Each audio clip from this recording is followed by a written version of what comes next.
Today we are doing a style chat. We are talking about how to reinvent your personal style after major weight loss.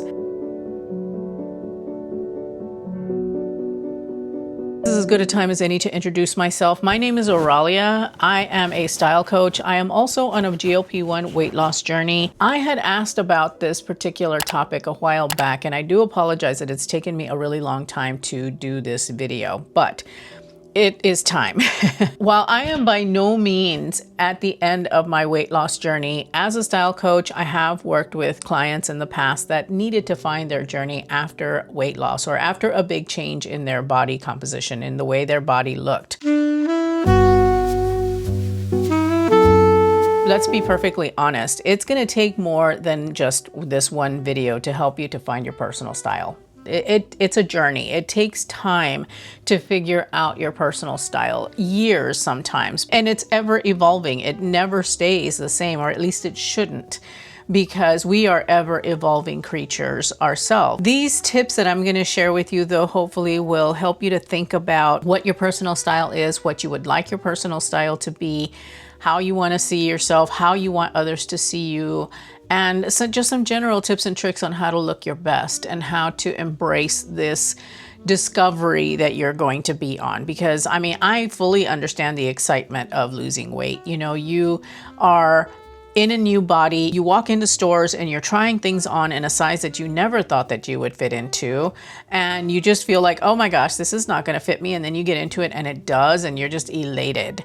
But it can also leave you in a place where you don't really understand what your personal style is, because you may have been dressing to hide your body, you may have been dressing to accommodate certain things about your body, and now you don't have to worry about that, or you are left with a body that is, especially if you're on a GLP-1 weight loss journey, you've got a lot of excess skin and things aren't sitting quite the way that they used to sit on your body. You know, your body parts have shifted and things have deflated, and there's just been a lot of changes to your body. So there's a lot that goes into defining your personal style after weight loss. But what I'm hoping that today's video will help you with is at least give you some ideas and some things to think about as you embark on this journey of discovery, because that's exactly what it is. With that said, let's go ahead and let's talk about how you can go about rediscovering your personal style.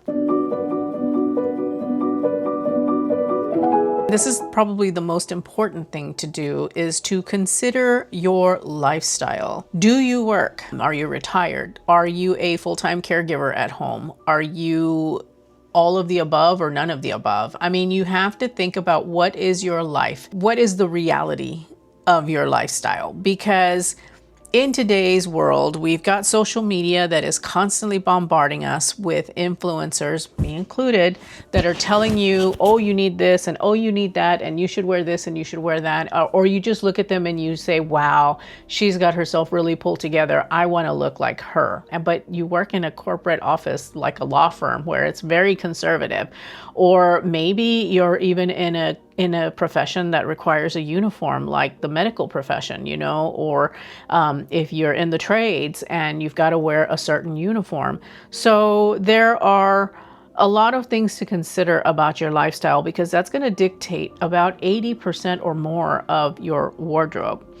The other 20% is the stuff that you do when you have fun and when you maybe dress up for something like a wedding or an event of some sort. You know, you've got to have pieces for that as well. So consider your lifestyle. Try your best not to fall into the trap of the fantasy self. You know, you see somebody online that you really love the way that they look because you actually really like the life that they're portraying online, which, by the way, that is not reality. It is the highlight reel that you are seeing. And they may let you see glimpses of you know, behind the scenes here and there, but you don't know what their life is. You don't know what they're going through. And your life cannot be their life. And so you really need to determine for yourself, what is my lifestyle? What is the life that I have? And then you can think about, okay, so what do I want to achieve with my personal style? What do I want to project to the world? And what do I want them to see about me through my wardrobe?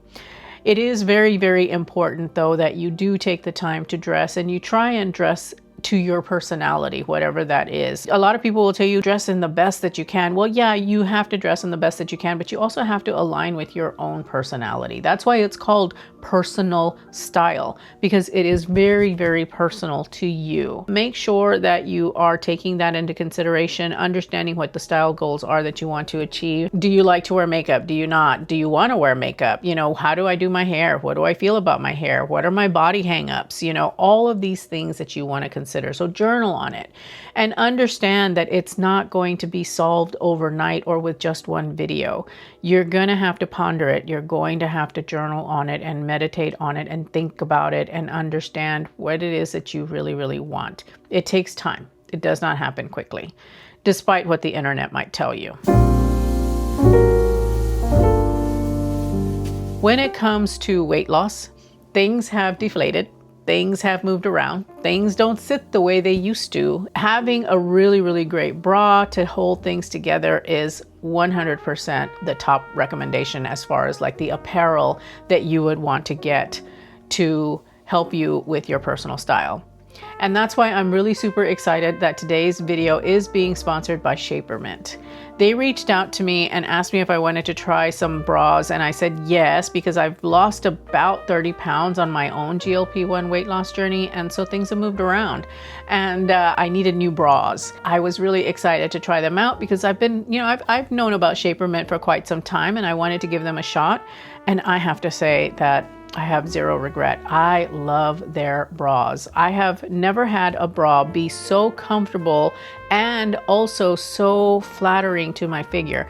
Now, I do have bras from Honeylove that I actually did enjoy wearing, and I do enjoy it. I still have one that I hang on to. I found that as I was wearing it, I was dissatisfied on a few fronts. First of all, I noticed that my breasts sit a little bit low. They don't have the construction to give you, a lift. I found for my own personal self. I found that my breasts were sitting a little bit lower, and I was not happy about that. Additionally, I felt that they were too modest. I like a bra with a deeper neckline, with a deeper V on it, especially when I wear button-up shirts. I like to unbutton my shirt like down to here. And if I do that with my Honeylove bra, you can see the bra, and maybe it's intended to do that, but I don't want that, and the reason that I do that with my shirts is because, well, first of all, I feel that it is very flattering to have a deep V. And secondly, it makes me feel sexy. And that's just how I like to dress. And so I was always really frustrated with my bras for that. In comes Shapermint with their True Kind Supportive Comfort Wireless Shaping Bra. When I saw the stuff online for the bra, what really got me was the fact that it has a really beautiful V neckline. And I just love also the support that I get with this bra. I feel like my girls are locked and loaded. They are lifted.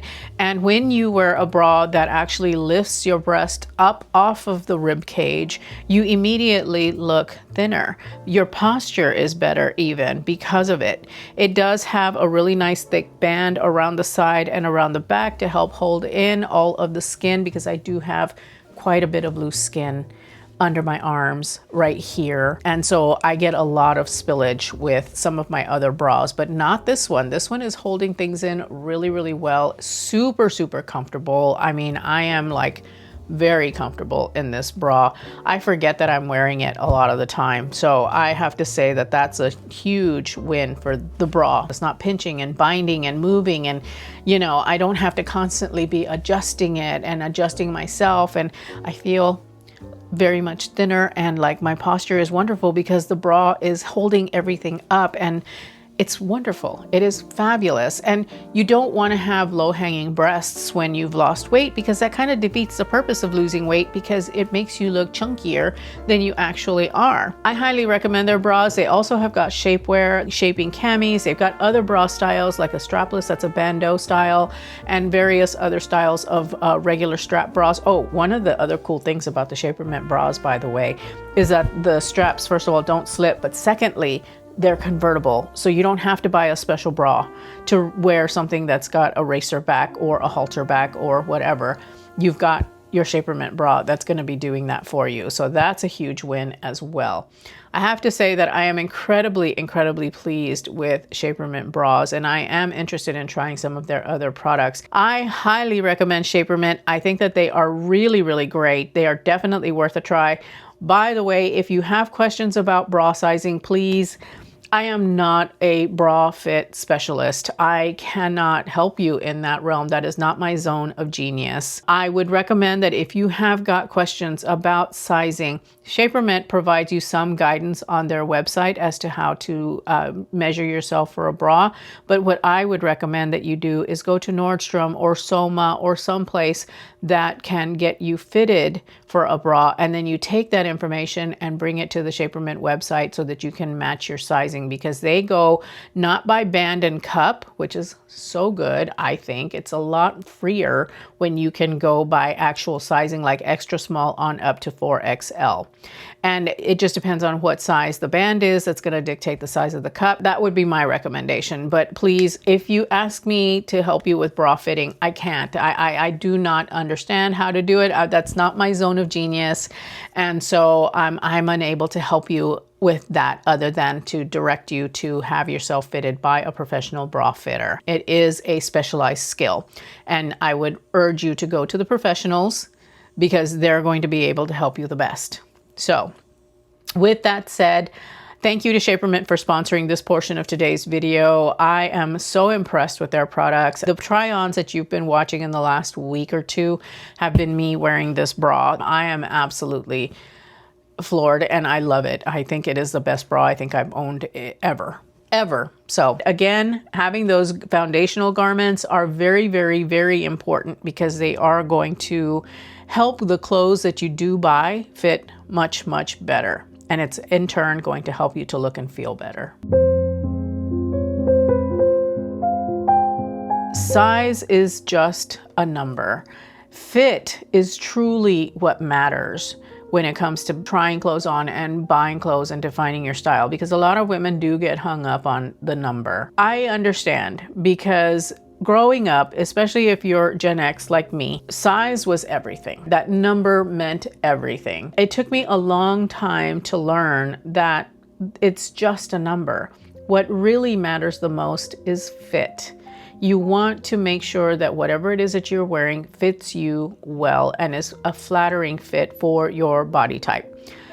It should fit around the waist. It should skim the body. It should feel comfortable. You should be able to breathe and eat in it. As women, we tend to put so much importance in that number. And if we're not that number, then we're unworthy, and we are fat, and we are gross, and we are failures. That is absolutely not true, because every single clothing maker out there sizes differently. When I try on an extra large from J. Crew Factory, it's going to be different from Walmart and from Nordstrom and from wherever, right? It's all going to be different. Jeans are even worse than that. And I did do a poll on my Instagram once, not long ago, asking how people felt about shopping for jeans and wondered if it was a bad experience for them. And I got an overwhelming, it was a horrible experience, and they hated doing it. Be prepared and go in knowing that it's not a definition of who you are and how good you are and how successful you are. And you know, you're not a failure if you don't fit into a certain size. It's just a number. Try not to let a number or a letter dictate what you do and do not try on, and what you see and think about yourself. Which leads me to my next point, which is give yourself permission to try the thing on. Give yourself permission to feel a certain kind of way about something. Give yourself permission to try expensive things on and feel whatever it is that you feel when you wear that, when you try that piece on. Even if you have no intention of buying said piece, it's important that we allow ourselves to feel these feelings, because that's really going to feed your confidence. It really does help to feed your confidence when you allow yourself, you give yourself the permission to try the thing and to feel a certain kind of way about it. Give yourself permission to wear things that make you feel happy, that make you feel good about yourself, that make you feel sexy, that make you feel beautiful. Give yourself that permission to do it. So try the thing on, even if you don't think it's going to fit. And if it doesn't, then you know that you just have to bump up a size. It really goes a long way into helping you determine how it is that you want to feel in your clothing. Because how you want to feel in your clothing is going to dictate what it is that you gravitate to. Accept the fact that you are going to make mistakes in your style. It happens. I look back on some of the stuff that I have worn because I have got pretty heavy duty documentation of my outfits. I see what I used to wear, and sometimes I cringe. Sometimes I'm all like, oh my God, I can't believe that I wore that. It's not brain surgery. It's not rocket science. It just is a style mistake. Nobody got hurt from it. Nobody died. Allow yourself to have fun. Allow yourself to have fun with style. Allow yourself to try the thing. Allow yourself to laugh. Allow yourself to make mistakes, because they're going to happen as you discover your personal style. How do you redefine your personal style? Well, you know, you could do a few things. You could do it on your own and play and look and see what it is that you like and what it is that makes you feel most like yourself. A lot of women say, well, I wear capris because it's comfortable and, you know, I don't have to think about it and blah, blah, blah. And that to me is a very sad way of seeing your personal style. And that's a very sad way of living. When you put something on, it should make your heart sing. And I don't know anyone who puts on a pair of capri pants and their heart sings and they feel like so beautiful. If you put something on and all you feel is comfort, then it's a little sad, because you should be feeling joy. You should really be feeling joy. Anytime I put an outfit on, I'm pretty dang happy.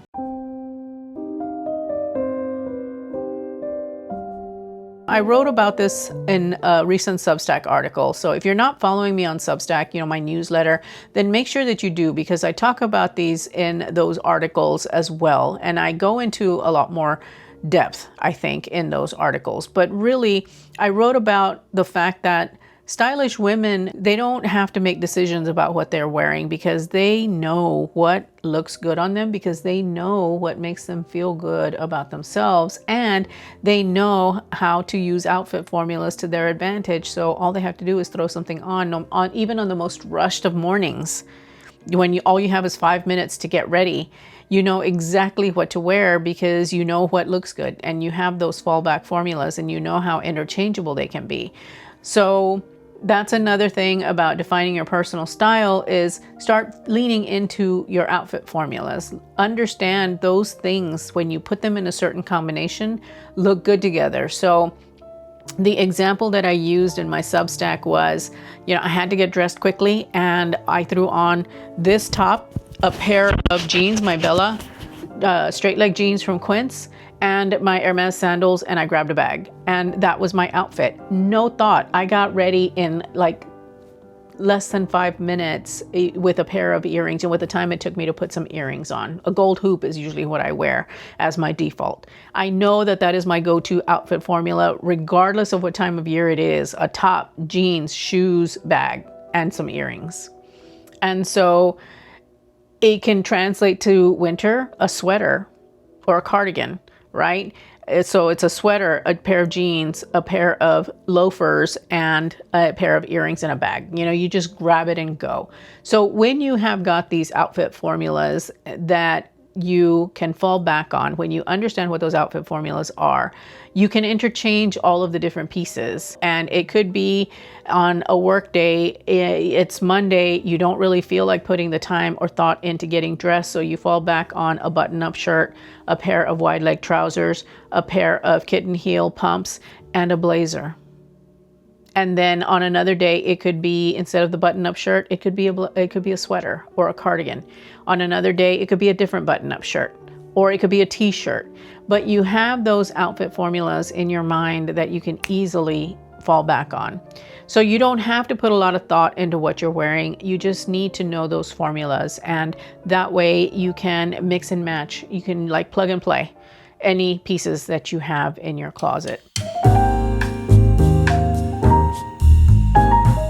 I would also say that as you're defining your personal style, and this is advice that I would give my clients, and that is make sure that you have got a solid foundation of neutrals and a solid foundation of wardrobe basics in those neutrals, because the neutrals are going to be the building blocks of your wardrobe, and they should comprise about 80% of your wardrobe. And then the other 20% are the fun, trendy pieces, the pieces that are in color or that have got pattern or that, you know, have got a unique shape or something like that.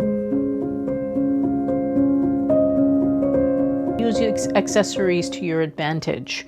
They can change a look in no time, and your shoes 100% dictate your outfit. A pair of trousers, a button-up shirt, and a blazer look completely different with a pair of sneakers than they do with a pair of pumps. So shoes can make or break an outfit, and you've seen me do that live. You know, when I think it was a loft haul that I did, and I was wearing a pair of crop pants, and I could not make them look right with a pair of loafers. It wasn't until I put on a pair of kitten heel mules that the pants finally made sense. So know that your accessories play a huge role, but know the accessories that you can wear, and try your best not to fall back onto comfort shoes like big chunky sneakers, orthopedic shoes. I get it. You might have foot problems and you need you've got specialized things that you need to use with your feet. A pair of Vionic Uptown loafers have got removable insoles so that you can put your orthopedic insoles in. They are super stylish, incredibly comfortable. You'll always look good with those, and they sell them in a variety of colors. So there are options out there. You just have to be willing to explore. You have to be willing to explore. You have to be willing to look. You have to be willing to do your research. It's just a matter of trial and error as far as what you want to wear. As you're discovering your personal style, there's a lot of trial and error. You just have to try things on and really hone into how it makes you feel. That's the most important thing, because personal style, as I said earlier in the video, is incredibly personal. And it really is an emotional response to what you're wearing, what you put on your body. Because I have put things on my body where I was like, oh my God, that is awful. I just was not myself. I felt terrible in it. I'm just like, no, this is absolutely not for me. And then I put on something else and it was like very feminine, but classic and tailored and sophisticated and whatever. And I was like, yeah, this is me. This is more me. And you have that feeling inside of you when you try something on. You know that you do or do not like it. You know, and you just choose to ignore, right? Or you listening to someone else that tells you, oh, you should wear that. That looks beautiful. But if it doesn't make you feel beautiful in the inside, then what they're perceiving is them projecting onto you. You have got to make sure that as you try things on, it's something that you feel almost visceral, right? You just feel it, you know it, and it makes you glow. It makes you shine. It makes you smile. You know, those are the things that are what truly define your personal style. So just have fun with it. You know, if you're not having fun with things that you're trying on, then odds are they're not for you. You know, they're not your personal style. However, you do have to give yourself permission to try the things on. Fit is everything. And if it doesn't fit you perfectly, but it almost fits you perfectly, then have it tailored. Tailoring is everything when it comes to fit. Back in 50, 75 years ago, women would constantly have their things fit. Seamstresses and tailors were everywhere because people actually used them more so that way they could get a custom fit. And we don't do that anymore. We are lazy. We rely on just whatever's off the rack. If it doesn't fit you off the rack, then it doesn't fit you and you're too fat and you're too short and whatever. No. Have it altered and make it fit for you. Make it yours, and don't be afraid to spend that extra money. That's a huge tip that I've given before on the channel, and that is for every purchase that you make, if you're not going to be shopping petite, or even if you are shopping petite, for every single purchase that you make, allocate 10% of your budget to alterations. Because odds are you're going to have something somewhere altered. If you don't, if it happens to fit really well off the rack, then all right, you got an extra 10% to spend on whatever it is that you're buying. But always allocate about 10%, maybe 15% of your budget, of your clothing budget, to tailoring and alterations, because you're going to need them. As you're shopping and you're redoing your entire wardrobe, consider that your wardrobe should be anywhere from 3 to 5% of your annual income. So a lot of people tend to cheap out when it comes to shopping for themselves, because for whatever reason they just feel like they shouldn't or can't spend that much money on themselves. But truth be told, if you look at your lifestyle and you take a look at your annual income, you take 3 to 5%, and that should be what you're spending on your clothes. So your clothing level goes up with your income level. The more money you make, the more you should consider spending on your clothing, especially if you're in a business role of some sort, whether that's a corporate role or an entrepreneur. You should be considering your income level and how much you're spending on your clothing, because in that particular situation, image matters a lot. More than it should maybe, but doesn't matter. The reality of the situation is that image matters. And so if you are a CEO and you're shopping at Walmart for your clothes, unless you're buying something that's really, really well constructed, which it's not hard at Walmart these days, but unless you're buying something that is really, really well constructed, it's not going to convey the leader that you are. And your people, all of your people, are looking up to you to lead them. And if you look like shit, then you're not a very effective leader. So keep that in mind as you're shopping for your clothes, that you want to spend 3 to 5% of your annual income on your wardrobe annually. You're buying and getting the best quality that you can afford. So that's the general rule of thumb on what to spend on your wardrobe. So as you move forward with revamping your wardrobe, consider that. If you're in the process of losing weight, that's a little different. You don't want to spend a lot on clothing that you may not have for a long time, that you're going to actually have to put some effort into selling, which is, I'm in that right now, by the way. I am putting things up onto my Poshmark. For those of you who are part of my YouTube membership, you guys are getting first dibs on everything that I'm posting onto Poshmark. But eventually it will make it out to the general public. So if you want first dibs on my old wardrobe, then join the membership, because I'm putting things up and I'm pricing them to sell. So that is everything that I have for today's video. Again, thank you to Shapermint for sponsoring today's video. I do really think that having some good foundational garments is incredibly important to your personal style. It is what the name says it is. They're foundational. They're the pieces that you wear very closest to your skin, and they determine, how everything else fits on you. So I'm going to leave you right here with a video that YouTube thinks that you will enjoy. Thank you so very much for spending some time with me today. I truly appreciate it, and I hope to see you in that video. But if not, then I will see you in the next one. Bye.